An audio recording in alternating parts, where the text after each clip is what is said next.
बच्चों, मेरा नाम निशा है और द इंडियन रेवोल्यूशन स्कूल में आज हम क्लास 6 में हिंदी का अपना थर्ड वाला लेसन तैयार करेंगे। हाँ, मुझे पता है बच्चों। अच्छा, ये बताइए, आप लोग अपना बाकी का रीडिंग तो कर रहे हो ना? हाँ, वो करते रहिएगा, क्योंकि जब इस लेसन के लिए, जैसे हिंदी फर्स्ट में अगर आप पिछले लेसन को अच्छे से तैयार कर लेते हो तो आगे के लेसन को समझना आसान हो जाएगा। क्योंकि यहाँ हम बाल राम कथा के बारे में जान रहे हैं और बाल राम कथा छोटी नहीं है, काफ़ी बड़ी है। जैसे अभी हमने जल्दी ही टीवी पे देखा था ना, रामायण देखते थे हम लोग, तो उसी हिसाब से हमें इस किताब में भी जैसे हम जो जो पढ़ रहे हैं, एक एक पैराग्राफ आ रहा है, ये सारी चीज़ें हमने देखी हुई हैं बच्चों।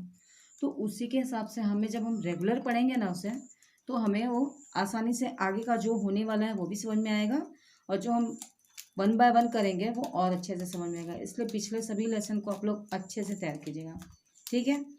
तो जैसे बच्चों, लास्ट टाइम हमने जाना था कि जैसे सीता राम का विवाह हो जाता है, सभी खुशी खुशी चारों राजकुमारों के साथ घर पे आते हैं और काफ़ी समय तक ये उत्सव बहुत दिन तक मनाया जाता है और सब कुछ चारों तरफ बहुत खुशी का माहौल होता है, सब कुछ बहुत अच्छा होता है।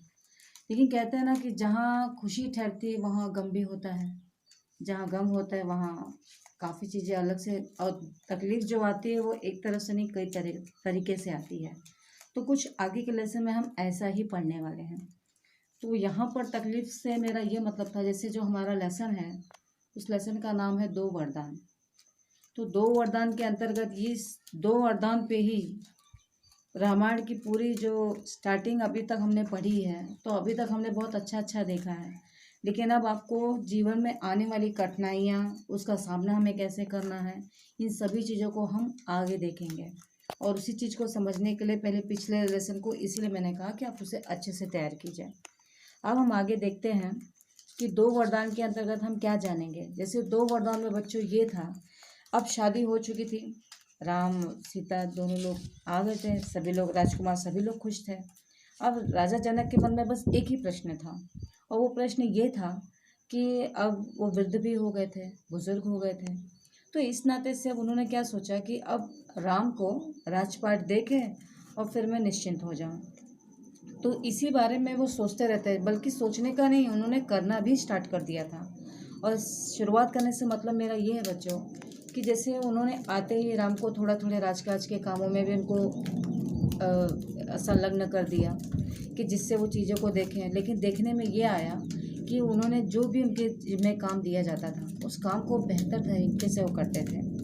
तो इससे ये और पुख्ता हो गया था कि राजा बनने के सारे जो गुण थे वो राम के अंदर थे। तो इस नाते से अब राजा की इच्छा, जैसे राजा दशरथ की इच्छा ये बनती जा रही थी कि क्यों ना अब इनको राजपाट दे दिया जाए, क्योंकि हर तरीके से वो इस चीज़ के लिए सक्षम है। तो इसी के अंतर्गत वो राम को राज्याभिषेक के लिए सोचते हैं। तो ये सोचने वाली बात उन्होंने किससे की है? उन्होंने गुरु वशिष्ठ से की है। अब गुरु वशिष्ठ के पास जाकर उनसे ये बातों को कहना, और कहने के बाद से विचार विमर्श करना, यानी सोच विचार के बाद फिर अपने जितने मंत्रीगण हैं उनसे राय, सबकी राय ली जाती है ना, जब हम कोई बड़ा कार्य करने जाते हैं।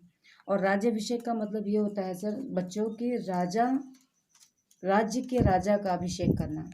जैसे अभी अयोध्या के राजा हैं राजा दशरथ, और अब अगर हम एक नया राजा नियुक्त करते हैं तो उसका एक अभिषेक होता है, उसका एक समारोह होता है, और उस समारोह के बाद ही उसमें परंपरागत ढंग से पूजा के साथ साथ हर चीज़ का उसके हिसाब से, जैसे हर चीज़ को हम घर में भी कोई पूजा करते हैं तो एक अच्छा सा समारोह किया जाता है ना, पंडित जी आते हैं, पूजा पाठ करते हैं, तब हम हर चीज़ों को स्टेप बाय स्टेप करते हैं। ठीक उसी प्रकार से इसमें भी है। तो बच्चों आइए हम आगे से जानते हैं आगे इस लेसन के बारे में कि और हमें कैसे करना है। तो बच्चों ये है हमारा लेसन 2 वरदान।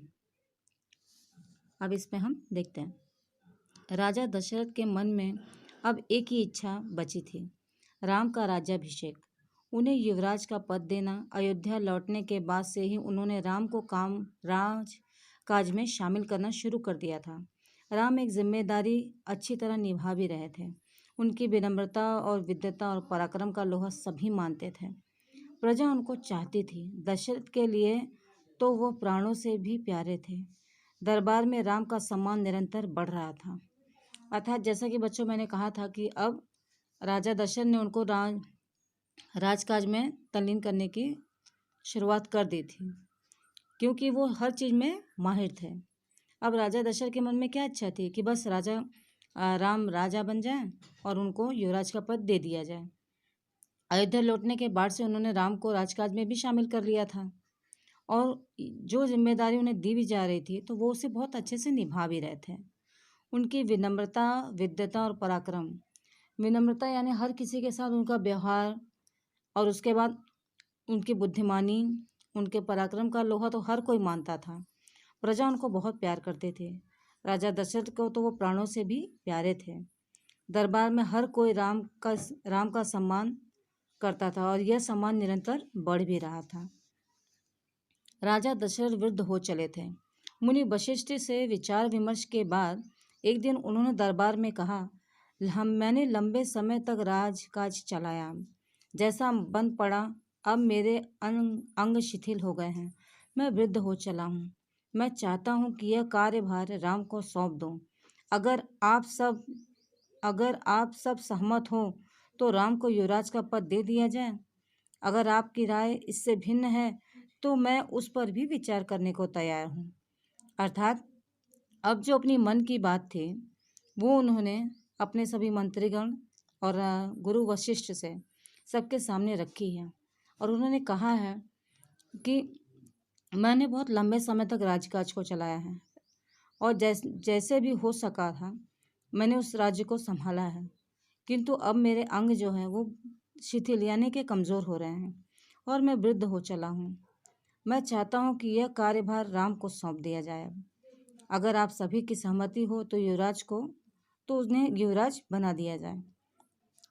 तो आप सबकी अगर कोई इससे भिन्न भी राय है, अर्थात अगर किसी की राय ऐसी है कि वो कुछ और कहना चाहे, उनकी अलग कोई राय है, तो वो भी अपनी बात को रख सकता है। मैं उस पर भी विचार करने को तैयार हूँ, अर्थात मैं उस बारे में भी सोचूंगा। फिर कहते हैं, सभा में तुमुल ध्वनि से राजा के प्रस्ताव का स्वागत किया गया। तुमुल ध्वनि का अर्थात ये होता है बच्चों कि तुमुल ध्वनि जैसे आसपास में बातें होना या कोलाहल या शोरगुल, जैसे जिस बात को उन्होंने रखा था उसी बात से प्रजा और उनके मंत्रीगण भी मतलब उसे वो तैयार थे।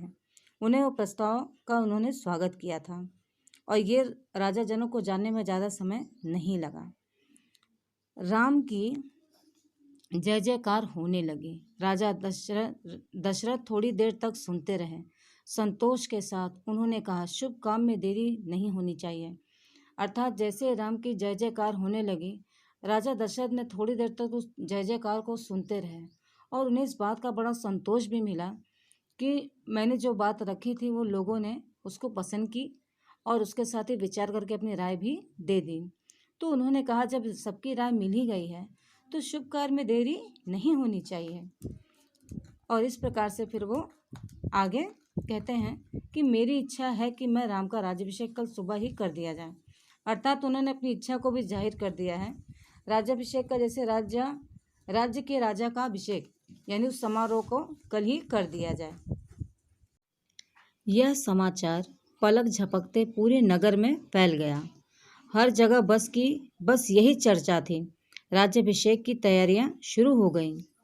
भरत और शत्रुघ्न उस समय अयोध्या में नहीं थे। वह अपने नाना कैकेयी राज के यहाँ गए हुए थे। भरत जब भी अयोध्या लौटने की बात करते, नाना उन्हें रोक लेते। भरत को अयोध्या की घटनाओं की सूचना नहीं थी। उन्हें अपने पिता के निर्णय के संबंध में नहीं पता था। यह जानकारी भी नहीं थी कि अगले दिन राम का राज्याभिषेक होने वाला है। कैकेयी से एक दिन में भरत और शत्रुघ्न का आना संभव नहीं था। अर्थात बच्चों, जब राजा ने ये अपनी इच्छा जाहिर की तो ये समाचार पलक झपकते यानी तनिक भी विलंब ना होते हुए भी हर जगह बस बड़ी तेजी से फैल गया, और हर जगह पर बस यही चर्चा होने लगी। राज्याभिषेक की तैयारी शुरू हो गई थी। भरत और शत्रुघ्न उस समय अयोध्या में भी नहीं थे। वह अपने नाना कैकेयी राज के यहाँ गए थे। भरत जब भी अयोध्या लौटने की बात करते तो नाना उन्हें नहीं आने देते। भरत को अयोध्या की घटनाओं की सूचना भी नहीं थी कि वहाँ क्या चल रहा है, क्या तैयारियां हो रही हैं। उन्हें अपने पिता के निर्णय के संबंध में भी नहीं पता था कि पिता ने राम को राजा बनाने के लिए सारी तैयारियां हो रही, सभी बातों से वो लोग अनजान थे। अगले दिन राम का राज्याभिषेक होने वाला था।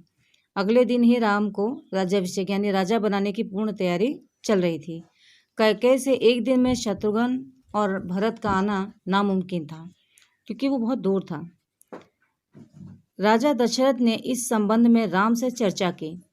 कहा कि भरत यहाँ नहीं है, पर मैं चाहता हूँ कि राज्याभिषेक का कार्यक्रम ना रोका जाए। उन्होंने राम से कहा, जनता में तुम्हें अपना राजा चुना है, तुम राजधर्म का पालन करना, कुल की मर्यादा की रक्षा अब तुम्हारे हाथ में है।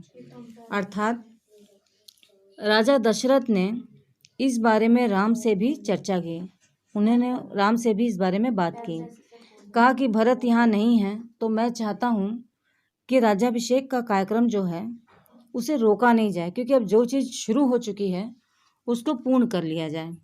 अर्थात उन्होंने राम से कहा कि जनता ने तुम्हें अपना राजा चुन लिया है, अर्थात अब जनता चाहती है कि तुम इसके राजा बनो, तुम राजधर्म का पालन करना, यानी तुम राजधर्म यानी अपने राज्य का धर्म पूर्वक चलाना, कुल की मर्यादा की रक्षा अब तुम्हारे हाथ में है। अर्थात कुल की मर्यादा, जिस कुल के वंशज, रघुकुल के वंशज यज्ञ अज ने, अज के बाद मैंने, यानी स्वयं राजा दशरथ ने, और अब उस कुल की मर्यादा को स्वयं राम को उनके हाथ में देते हैं और कहते हैं कि अब तुम ये रघुवंश तुम्हारे हाथ में है, तुम इसकी रक्षा करना। राज्याभिषेक की तैयारियां रानी कैकेयी की दासी ने भी देखी, मंथरा ने। शुरू में उसे यह चहल पहल का कारण समझ में नहीं आया।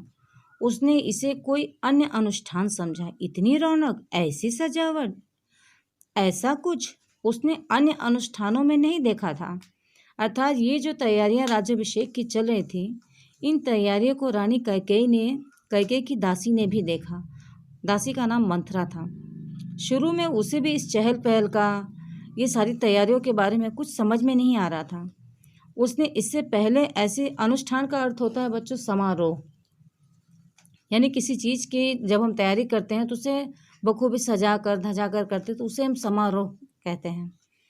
और इतनी रौनक, ऐसी सजावट, मतलब इतनी चहल पहल, इतनी सजावट, ऐसा कुछ उसने इससे पहले किसी भी समारोह में नहीं देखा था। उसे अचंभा हो रहा था, यानी वो अचंभित भी हो रही थी। फिर उसने ऐसी सजावट उसने देखी नहीं थी, वो काफ़ी अचंभित थी। फिर उसने रानी कौशल्या की दासी से पूछा। उसे तब पता चला कि कल राम का राज्याभिषेक होने वाला है, यह उत्सव उसी के लिए है। मंथरा जल भून गई। अर्थात उसे ये पता लग गया था कौशल्या की दासी के थ्रू कि कल राम का राज्याभिषेक होने वाला है, और ये जो सारी तैयारियां हो रही थी ये उसी के लिए हो रही थी, उसी समारोह की ये तैयारियां हो रही थी, उसी अनुष्ठान की। मंथरा जल भून गई। राम का राज्याभिषेक उसे षड्यंत्र लगा। कैकेयी के विरुद्ध। वह कैकेयी की दासी थी बचपन से। कैकेयी का हित उसके लिए सर्वोपरि था। मंथरा उसे अपना हित मानती थी। वह कैकेयी की मुँह लगी थी। रानी कैकेयी भी उसे बहुत मानती थी। अर्थात बच्चों, मंथरा क्या हुआ, उसे बहुत जल भून गई, यानी वो बहुत क्रोधित हो गई थी। उसे कुछ समझ में नहीं आया था कि ये क्या हो रहा है। राम का राज्याभिषेक उसे षड्यंत्र लगा, यानी कि उसे चाल लगना, या जैसे ये कहना कि धोखा देना, और वो भी कैकेयी के विरुद्ध, यानी वो कैकेयी के विरुद्ध यानी कि अपोजिट साइड होता है बच्चों। विरुद्ध का मतलब ये भी होता है कि जैसे किसी के लिए गलत चीज़ सोचना या करना, तो उसे कहने की भाषा में हम विरुद्ध कहते हैं। वह कैकेयी की दासी थी बचपन से ही, और कैकेयी के हित के लिए वह हमेशा, सर्वोपरि का अर्थ ये होता है कि जो सबसे ऊपर हो, मतलब कैकेयी से बढ़ के उसके लिए कोई नहीं था। मंथरा उसे अपना हित ही मानती थी। वह कैकेयी के मुँह लगी, यानी वो कैकेयी के कुछ ज़्यादा ही नज़दीक थी। इस नाते से वो कैकेयी को बहुत मानती थी, और इस नाते से ये सारी चीज़ें उसे क्या लगी, एक चाल लगी कि ऐसा भी हो सकता है। रानी कैकेयी के लिए लोग मतलब इतनी बड़ी चाल, इतना बड़ा धोखा देने जा रहे हैं।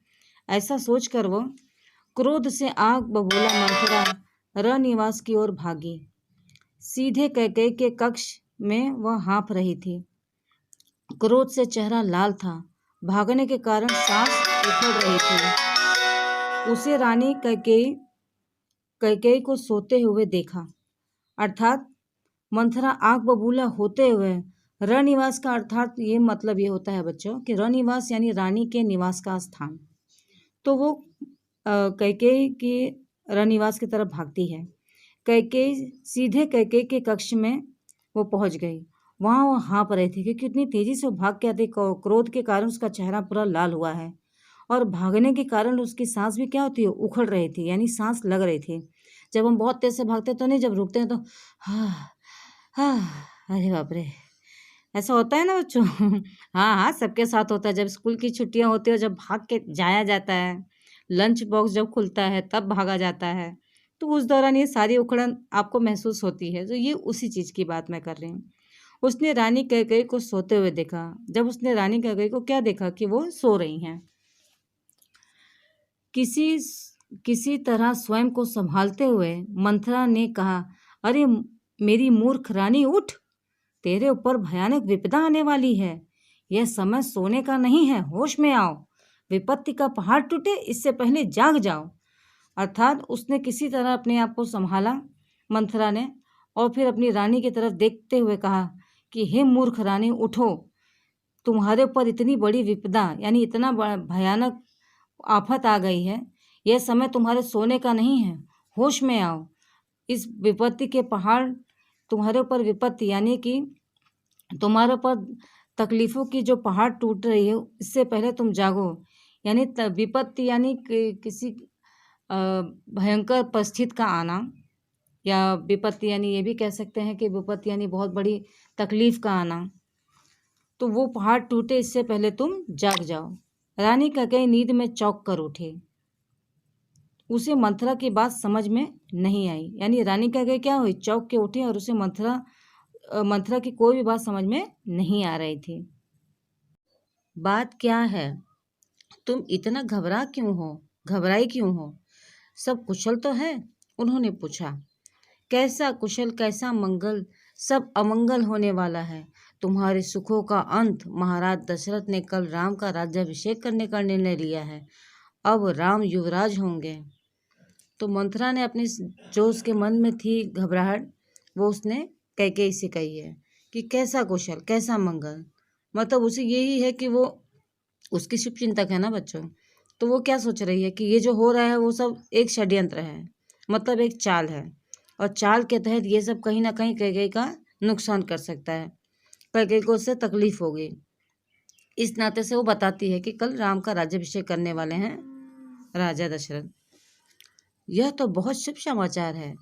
कैकेयी ने प्रसन्नता से अपने गले का हार उतारकर मंथरा को दे दिया। मैं बहुत प्रसन्न हूँ। राम युवराज पद के लिए हर तरह से योग्य है।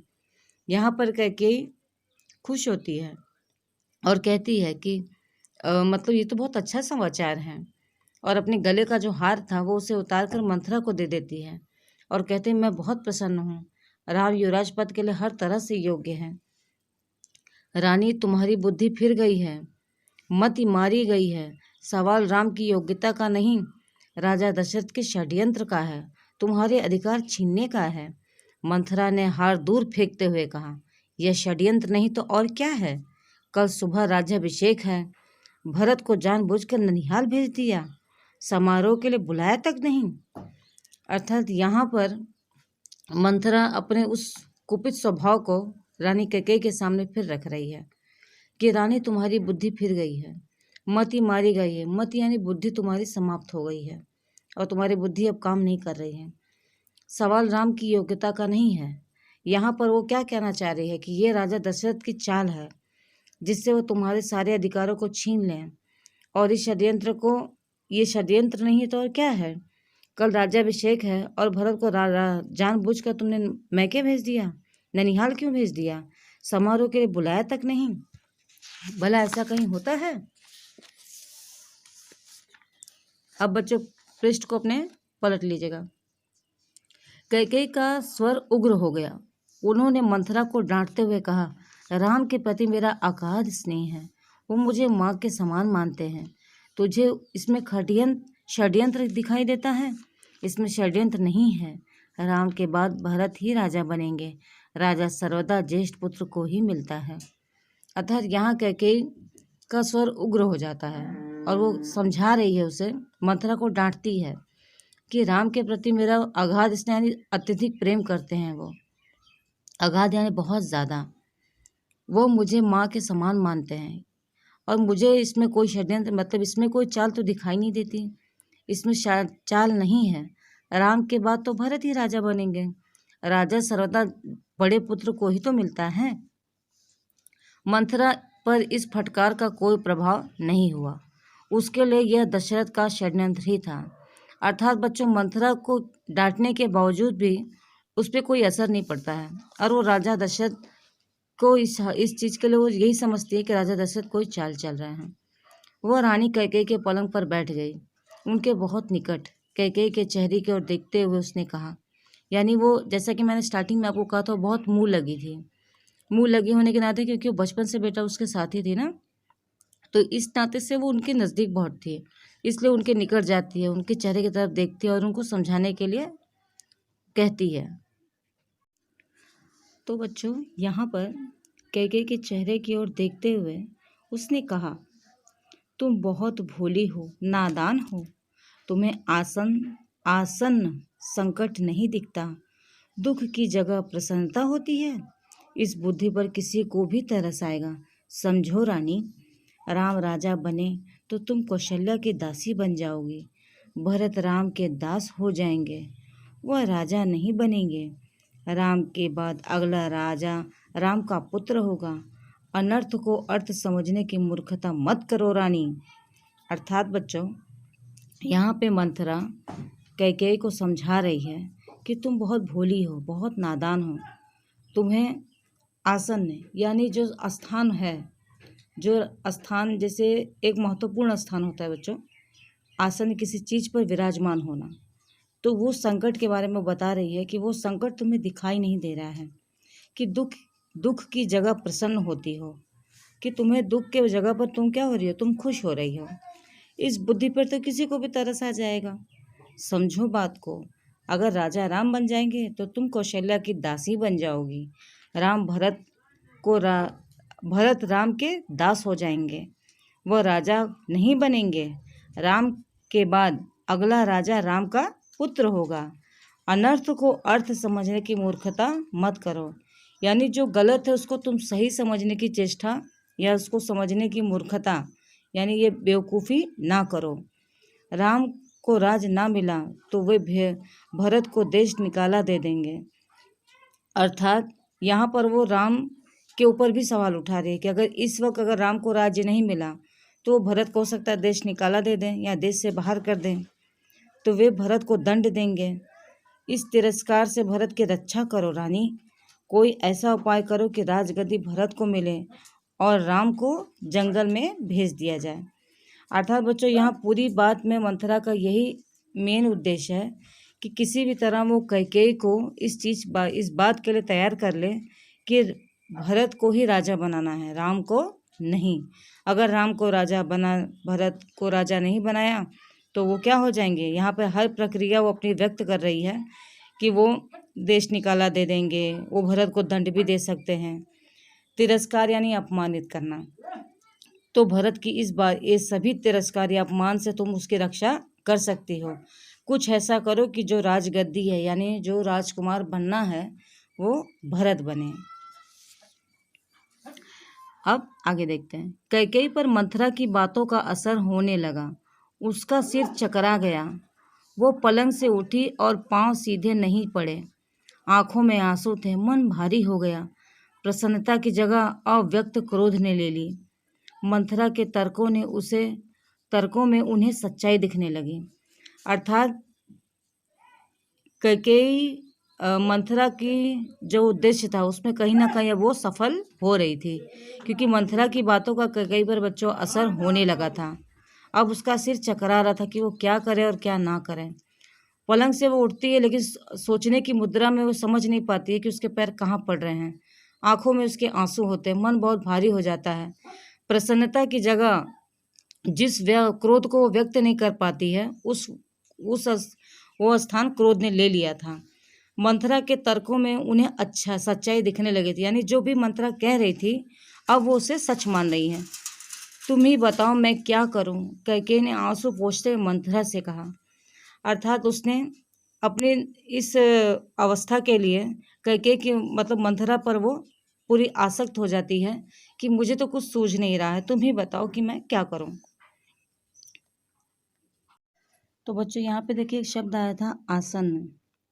आसन्न का अर्थ ये भी होता है बच्चों कि जैसे जो निकट आया हो या संलग्न, उसे हम आसन कहते हैं। और एक था तिरस्कार। तो तिरस्कार का अर्थ एक ये भी होता है कि अनादर। जैसे अपमानित करना तो होता है, लेकिन अनादर भी होता है। अपमानित अनादर दोनों लगभग एक ही जैसा है। ठीक है बच्चों, अब आगे देखते हैं। मंथरा पलंग से उठी, कैकेयी के पास जाकर खड़ी हो गई। उसने कहा, याद करो रानी, महाराज दशरथ ने तुम्हें 2 वरदान दिए थे। दशरथ से अपना वचन पूरा करने को कहो। एक से भरत के लिए राजगद्दी मांग लो और दूसरे से राम को 14 वर्ष का वनवास। अर्थात मंथरा पलंग से उठ जाती है और कैकेयी के पास जाकर खड़ी हो गई और उसने कहा कि याद करो रानी, महाराज दशरथ ने तुम्हें 2 वरदान दिए थे। यानी बहुत समय पहले राजा दशरथ ने कैकेयी को 2 वरदान दिए थे। दशरथ से अपना वचन पूरा करने को कहो। यानी जो वरदान तुमने मांगे थे आज तुम उसे मांग लो। और मांगने के लिए क्या मांगना है वो भी बता रही हैं कि एक से भरत के लिए राजगद्दी मांग लो और दूसरे से राम को 14 वर्ष का वनवास। तो ये चीज़ें कहने के बाद कैकेयी का चेहरा तमतमाया हुआ था। उन्हें मंथरा की बात ठीक लगी। उनके मन में एक प्रश्न अब भी था, यह बात दशरथ से कैसे कहें? उन्हें रनिवास बुलाएं या प्रतीक्षा करें? मंथरा ने कैकेयी के मन की बात भांप ली। उसने कहा, तुम मैले कपड़े पहनकर कोप भवन चली जाओ। महाराज दशरथ आए तो उनकी ओर मत देखो, मत बात करो।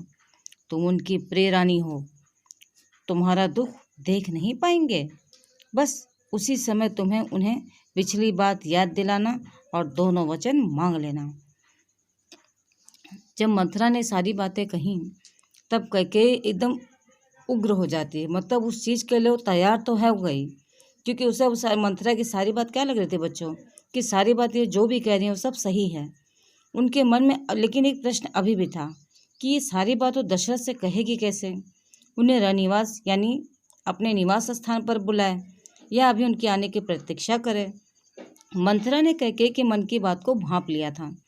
उसने कहा, तुम मैले यानी गंदे पुराने कपड़े पहनकर कोप भवन का मतलब होता है बच्चों जैसे जो राज परिवार होते थे, तो जब अगर वो किसी बात से क्रोधित हो जाते हैं या नाराज़ हो जाते हैं तो उनके लिए भवन बना होता है और उसी भवन में वो अपना दुख जाकर प्रकट करती हैं, तो उसी को कोप भवन कहा जाता है।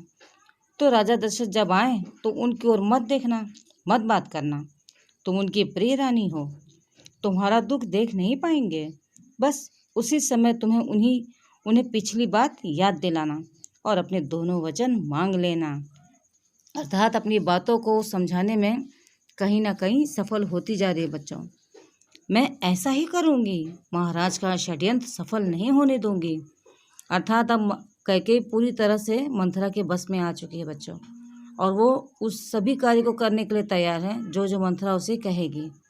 और वो कह भी रही है कि वो महाराज के इस चाल को पूरा होने नहीं देगी। मंथरा का लक्ष्य पूरा हो गया था। चलते चलते उसने रानी कैकेयी से कहा, राम के लिए 14 वर्ष से कम वनवास मत मांगना। भरत इतने समय में राजकाज संभाल लेंगे। अर्थात बच्चों मंथरा का लक्ष्य क्या हो गया था, पूरा हो चुका था। और जाते जाते भी उसने रानी कैकेयी से ये कहा कि राम के लिए कम से कम 14 वर्ष का तो वनवास मांग ही लेना।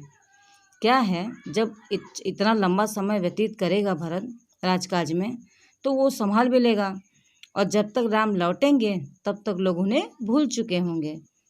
मतलब वो सब समझा भी रही है कि कितने वर्ष का मांगना है और उससे क्या हमें फ़ायदा होगा, कि तब तक क्या करेंगे, भरत को राजकाज भी संभाल लेंगे वो, और तब तक सब लोग राम को भूल चुके होंगे। अब जल्दी करो रानी, समय बहुत कम है। अर्थात अब जो भी तुम्हें करना है जल्दी करो, समय हमारे पास बहुत कम है। तो बच्चों अब रानी कैकेयी क्या करती हैं, वो कोप भवन चली जाती हैं। मंथरा रनिवास से निकल गई। अर्थात जो भी मंथरा ने उसे समझाया था, अब उस चीज़ के लिए वो तत्पर हो चुकी हैं और वो कोप भवन चली जाती हैं। दिन भर की गहमा गहमी के बाद महाराज दशरथ को रानियों की याद आई। तुरंत रनिवास की ओर चल पड़े। उन्हें शुभ समाचार देने हैं। सबसे पहले वो कैकेयी की कक्ष की ओर मुड़े। कैकेयी वहाँ नहीं थी। प्रतिहारी से पूछा, पता चला कि वे कोप भवन में हैं। दशरथ को चिंता हुई। कैकेयी कोप भवन में? परंतु क्यों? क्या इसलिए कि अब तक उसे ये सूचना नहीं मिली है? मैं उसे अवश्य मना लूँगा। दशरथ ने ऐसा सोचा। अर्थात दिन भर की सभा की और कल के राज्याभिषेक की तैयारी के चलते दिन भर वो व्यस्त थे महाराज। और जब उनको शाम, जब सबसे वो फ्री, मतलब सभी कार्यों को पूर्ण करने के बाद जब वहाँ से वो निकलते हैं तो क्या करते हैं कि उन्हें रानियों की याद आती है।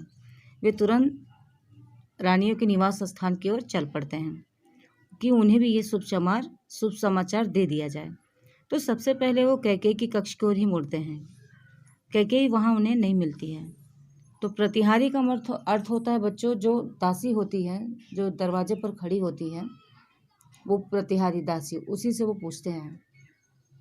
तो वो बताती है कि पता चलता है कि वो कोप भवन में है। तो दशरथ को चिंता हो जाती है। कैकेयी कोप भवन में? परंतु क्यों? मतलब उन्हें थोड़ा अचंभित होते हैं वो कि ऐसा क्यों। फिर वो ये सोचते हैं कि अच्छा इसलिए कि अब तक उनको ये सूचना नहीं मिली है। मैं उन्हें अवश्य मना लूँगा। राजा दशरथ ऐसा सोचते हैं। इसके बाद दशरथ कोप भवन का दृश्य देखकर हैरान हो गए। उन्हें कुछ समझ में नहीं आया। कैकेयी जमीन पर लेटी हुई थी, बाल बिखरे हुए, गहने कक्ष में बिखरे हुए, कपड़े मैले। तुम्हें क्या दुख है? क्या हुआ है तुम्हें? मुझे बताओ। अस्वस्थ हो? राजवैद्य को बुलाऊं? दशरथ ने कई सवाल पूछे। अर्थात बच्चों, जब राजा दशरथ कोप भवन का दृश्य देखते हैं तो वो देखकर बहुत हैरान हो जाते हैं। उन्हें कुछ समझ में नहीं आता, क्योंकि कैकेयी जो होती हैं वो ज़मीन पर लेटी हुई होती हैं।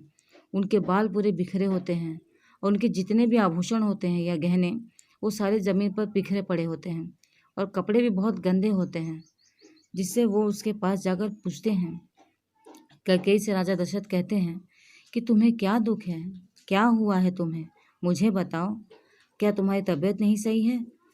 तो राजवैद्य, मतलब बच्चों उस समय की यही डॉक्टर हुआ करते थे, राजवैद्य। हर राज्य में एक वैद्य होते थे और तो वैद्य लोग ही इलाज किया करते थे।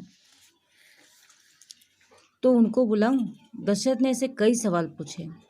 कोई उत्तर नहीं मिला। कैकेयी रोती रही। अर्थात उन्हें किसी बात का उत्तर तो नहीं मिला, लेकिन कैकेयी क्या हो रही थी, वो रो रही थी। तुम मेरी प्रिय रानी हो, मैं तुम्हें प्रसन्न देखना चाहता हूँ। तुम्हारी खुशी के लिए मैं कुछ भी कर सकता हूँ, कुछ भी, धरती आसमान एक कर सकता हूँ।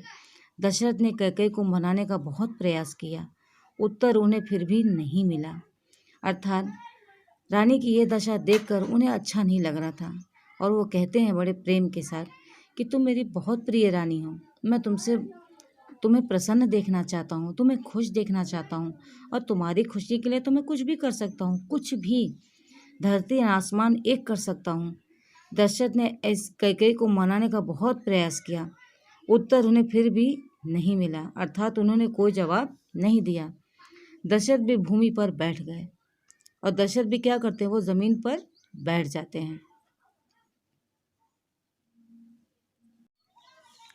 तो बच्चों अब यहाँ पर जब दशरथ भी जमीन पर बैठ जाते हैं, विनती करते हैं, तब कैकेयी कहती है, हाँ मैं बीमार हूँ।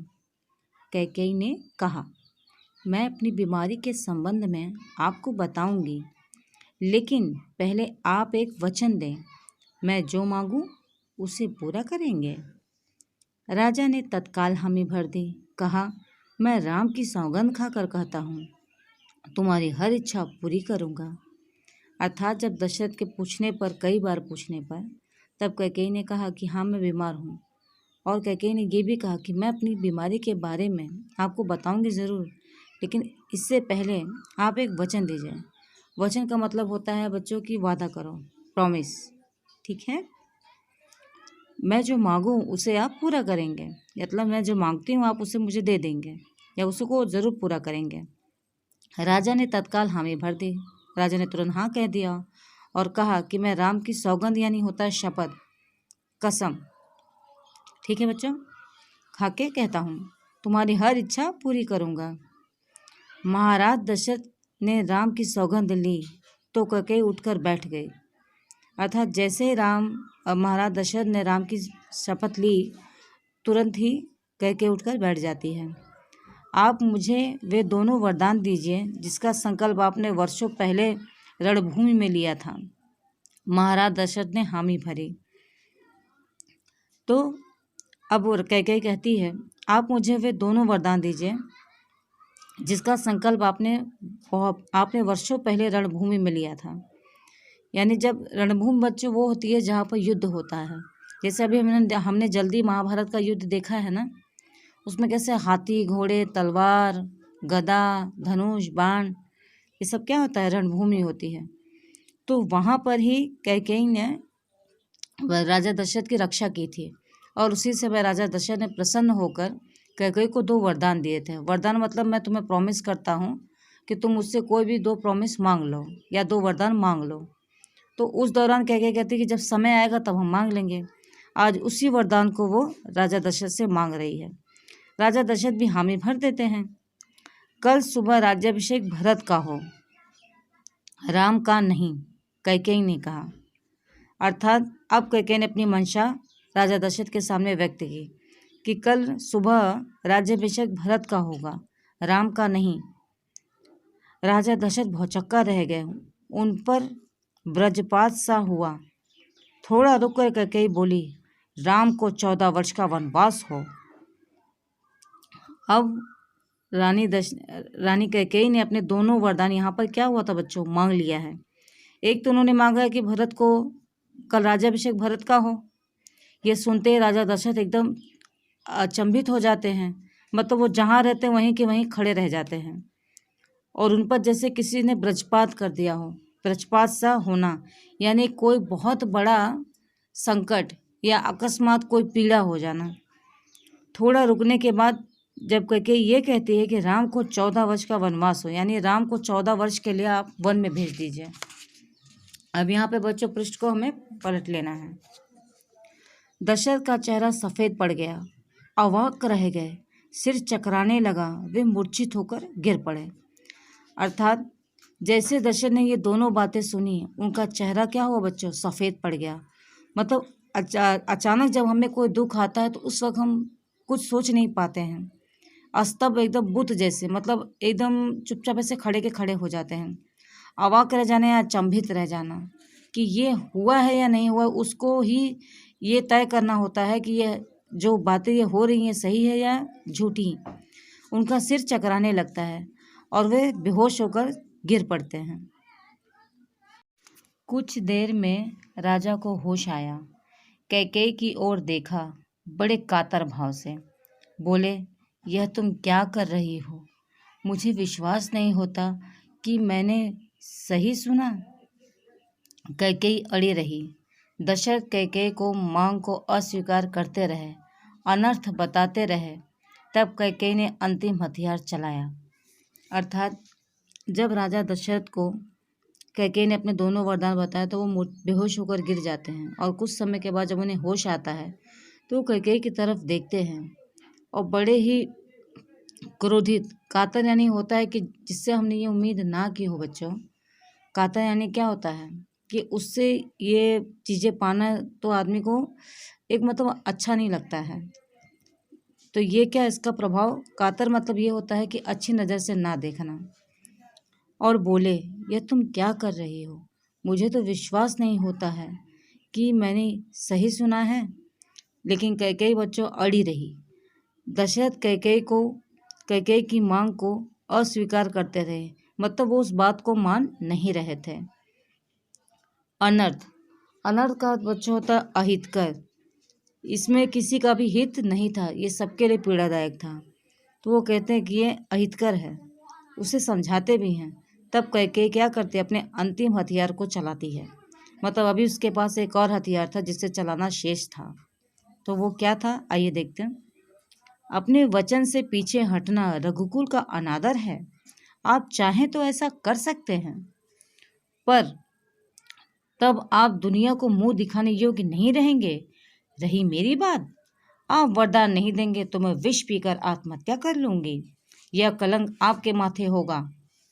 अर्थात यहाँ पर कैकेयी कहती है कि रघुकुल का तो हमेशा का यही रहा है कि रघुकुल रीत सदा चली आई, प्राण जाए पर वचन न जाए। अर्थात रघुकुल की ये रीत है कि उन्हें अपने जो भी वो वचन देते हैं अगर किसी को, तो उन्हें उन्हें अपने अपने प्राण देकर भी पूरे करने होते हैं। और उसी चीज़ को यहाँ कैकेयी उन्हें याद दिला रही है कि अगर आप इससे हटना चाहें तो ये आपका अनादर होगा, आपके कुल का अनादर होगा। और अगर आप चाहें तो ऐसा कर सकते हैं, लेकिन फिर इसके बाद आप दुनिया को मुंह नहीं दिखाने योग्य रह जाएंगे। अर्थात फिर आप दुनिया को किस प्रकार से मुंह दिखाएंगे। और रही बात मेरी, यानी यहाँ अपने लिए वो कह रही है कैकेयी कि आप अगर वरदान नहीं देंगे तो मैं विष का अर्थ होता है बच्चों जहर, जहर पीकर आत्महत्या कर लूँगी, यानी स्वयं को ही मार लूँगी। और ये कलंक भी आपके माथे पर होगा। और इसके लिए भी उत्तरदायी वो किसे ठहरा रही है, राजा दशरथ को। राजा दशरथ ये सुन नहीं सके, दोबारा बेहोश हो गए। रात भर बेसुध पड़े रहे। बीच बीच में होश आता, वो कैकेयी को समझाते, गिड़गिड़ाते, धमकाते, डराते, पर कैकेयी टस से मस नहीं हुई। सारी रात इसी तरह बीत गई। अर्थात बच्चों, राजा दशरथ ये सुन नहीं सके और वो दोबारा बेहोश हो जाते हैं। रात भर उनकी यही बेसुध वाली ही अवस्था होती है। जब भी उन्हें होश आता, वो कैकेयी को समझाते थे, उसके आगे हाथ जोड़कर गिड़गिड़ाते थे, अपने दुख को प्रकट करते थे, उसे धमकाते भी थे, डराते भी थे, पर कैकेयी अपनी बात से टस से मस नहीं हुई, यानी वो अपने बात पर ही अड़ी रही। और सारी रात इसी तरह बीत गया। अर्थात कैकेयी अपनी जिद पर बच्चों अड़ चुकी थी कि उसे वो 2 वरदान चाहिए, मतलब चाहिए। और इस नाते दशरथ उसे रोकने की पूरी कोशिश करते रहे, लेकिन उनके कोशिश का कोई असर कैकेयी पर नहीं हुआ। जिसमें कोशिश में उन्होंने उसको डराया भी है, धमकाया भी है और उसके सामने गिड़गिड़ाए तक हैं, लेकिन इन सभी बातों का कैकेयी पर कोई असर नहीं हुआ। तो अब हमारा लेसन यहाँ पे समाप्त होता है।